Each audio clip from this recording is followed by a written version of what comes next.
Alright, so this is going to be some gas law problems. So first we have Boyle's law, and we see that we're looking for the new volume. So that's V2. They give us V1, and originally at 214 millimeters of mercury, so that's our P1, and they give us P2. So we're going to use Boyle's law to find the answer. Alright, so we've got P1 equals P2 V2. That is our equation for Boyle's law. Next, we're going to plug in our numbers.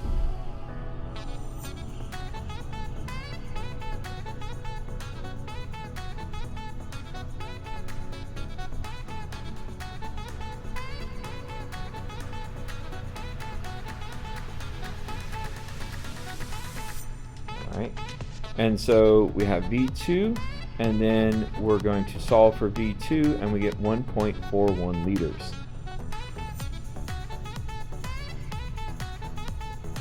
Alright, next we have a balloon containing 635 milliliters, so that's volume 1. It's taken from sea level at standard pressure to a higher altitude. The balloon expands to 829 milliliters. So that's our V2, our second volume. What's the air pressure at the new altitude? Okay. And so the new pressure would be our P2, and the standard temperature and pressure of 1 atmosphere would be our P1. So again, we're going to use Boyle's law. P1 V1 equals P2 V2.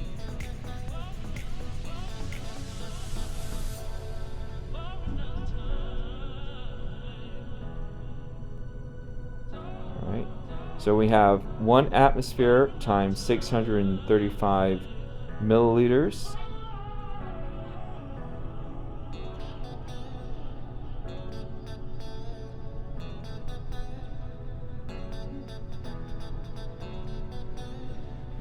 P2 is our unknown because that's what we're looking for. And so again, we're going to solve for P2, the unknown. So we're going to divide both sides by 829 milliliters.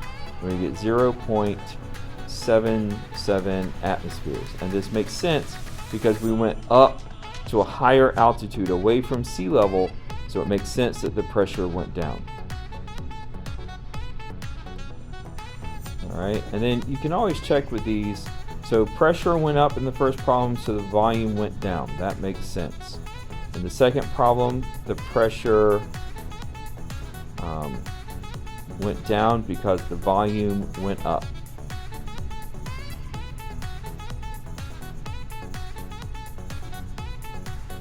Alright, so now we have Charles's law. So we have V1 over T1 equals V2 over T. Alright, so we're using Charles's law. Pressure is constant, and we have our T1 and our V1, and then it's cooled down to STP. So that's our T2, so that means we're looking for V2. So once again, we're going to plug in our variables. You could also solve the original equation for the unknown and go from there. Alright, so remember our units for temperature have to be in Kelvin. With Boyle's law, this didn't matter because temperature was constant. But now with Charles's law, temperature can change and it has to be in Kelvin, because Kelvin is tied to the average kinetic energy of the particles in the gas. Celsius is not. Celsius is tied to the boiling and melting point of water.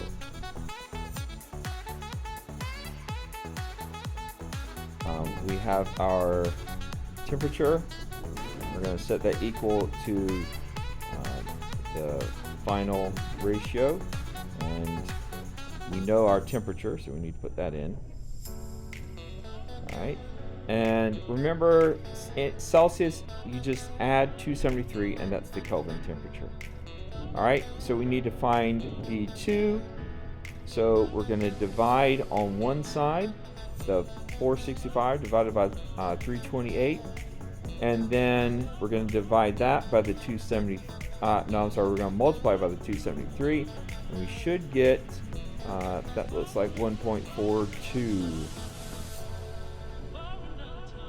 Okay.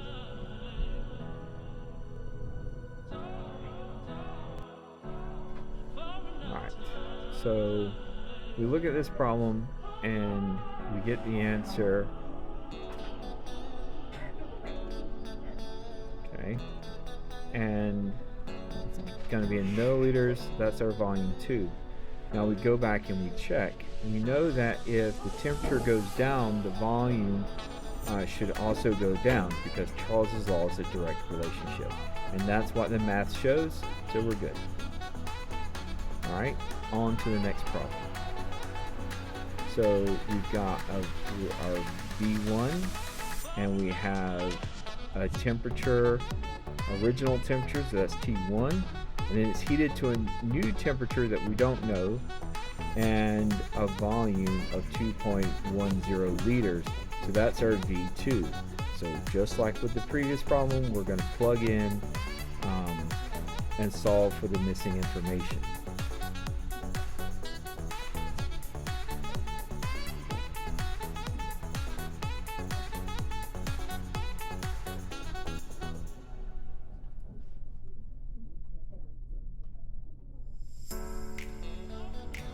So at this point, I'm looking at the volumes, and I notice that one volume is in liters and the other is in milliliters.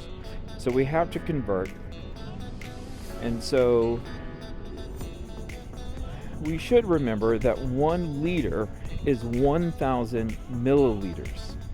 So we're going to convert the liters to milliliters.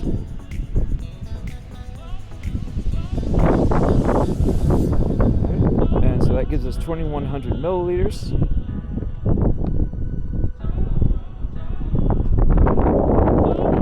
Alright, and then from there we're going to solve for T2. We should get 287, and then we're going to multiply that by V2, the 2,100 milliliters. Punch that into our calculator. We're going to get 731.71 Kelvin. The question is asking for the temperature in Celsius. So to convert from Kelvin to Celsius, we subtract 273. Technically it's 273.15, but I think we'll be okay if we just subtract 273 in this instance. And so that's 458 degrees Celsius. And we've got pressure 1 and temperature 1. We got pressure 2, and we need to know the Celsius temperature of the air in the tire. Alright, so we need to find temperature 2 in Celsius.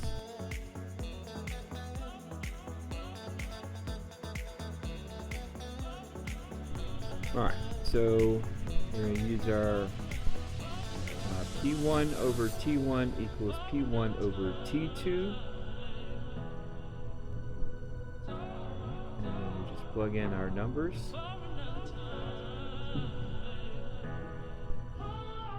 We're going to set that equal to the ratio of pressure 2 over temperature 2.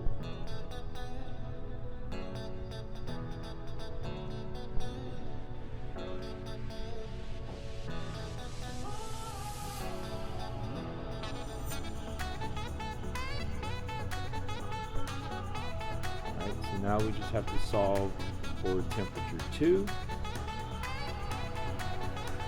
and we get the answer there.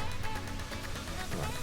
So there we have our temperature in Kelvin, but the question asks us to put it in Celsius, so we subtract 273.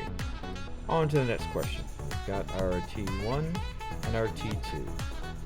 We've got a pressure, and we want to know what the original pressure was. So that's our P1. Once again, alright, so we're going to go ahead and use P1 over T1 is equal to P2 over T2. Again, these are proportions, so we're going to plug in our numbers and we're going to solve for x. Now you can rearrange the equation and solve it that way. You could also plug in your numbers and cross multiply and solve that way. Alright, so we've got our equation. You can cross multiply or you can solve for the missing variable. Either way, you're going to plug in your numbers, and then we're going to go through and calculate. Alright, so we get our numbers plugged in, punch them in the calculator, and we get 692.6 Kelvin. But the question, not Kelvin, I'm sorry, this would be pressure, to be millimeters of mercury, because the Kelvins canceled out, and that's what you were left with. Alright, so here we have 400 milliliter sample of gas at 15 degrees, which we're going to add 273 to that, so it'll be in Kelvin. And then we have 113 kPa, that's our pressure. Alright, so we have 227 degrees Celsius, but we need to add 273 to make it 500 K. Alright, and then it's going to expand to 900 milliliters, that's our V2. And so we write out our equation. P1 V1 over T1 is going to equal P2 V2 over T2. And since we're looking for P2, we can solve this for P2, and that will be our formula.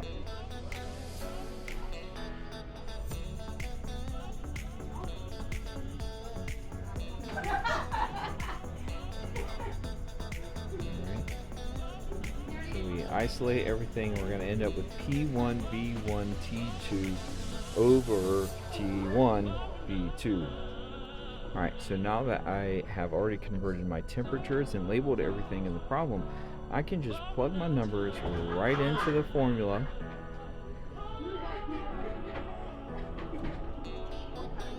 And do that. And so we're going to end up multiplying across the top. And we're going to fill in the bottom, and then we'll multiply across the bottom, and we're going to divide the two numbers that we get from that.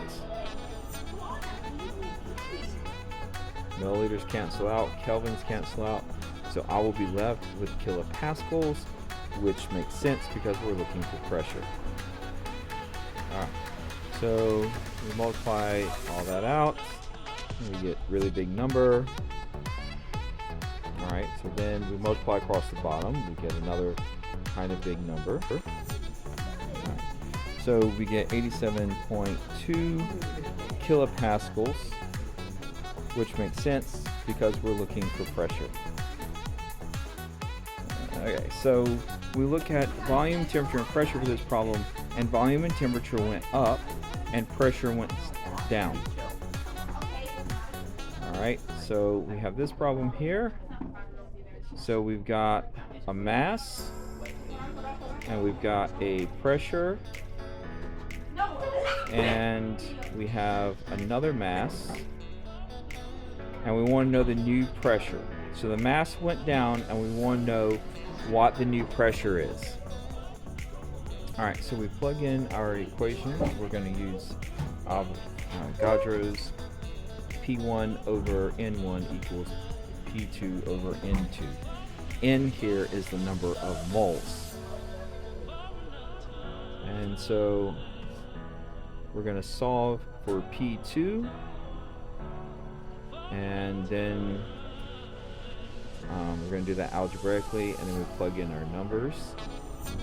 We have 4.65 atmospheres as our original pressure times 2.5 grams, but we can't use grams, we need moles. Alright, so for CO2, carbon has a mass of 12, oxygen of 16. So we add those together and we see that carbon dioxide has a molar mass of 44 grams per mole. So every 44 grams is 1 mole. And so we take the 2.5 grams of gas that we started with, and we're going to divide that by the molar mass, and that gives us the number of moles that we started with, 0.06 moles. Then we're going to take the 0.42 grams and divide that by the 44 grams per mole. And we're dividing because we want the grams to cancel out. So we do that and we get 0.009 moles. And that makes sense. We lost mass, 0.010 moles. But still, the moles went down because the mass went down. So that makes sense. So now we take these numbers and we plug them in. So we're going to have 4.65 atmospheres times 0.010 moles divided by 0.06 moles. So we multiply the top, divide by the bottom, and that gives us 0.78 moles. Okay? Or atmosphere, I'm sorry, not moles.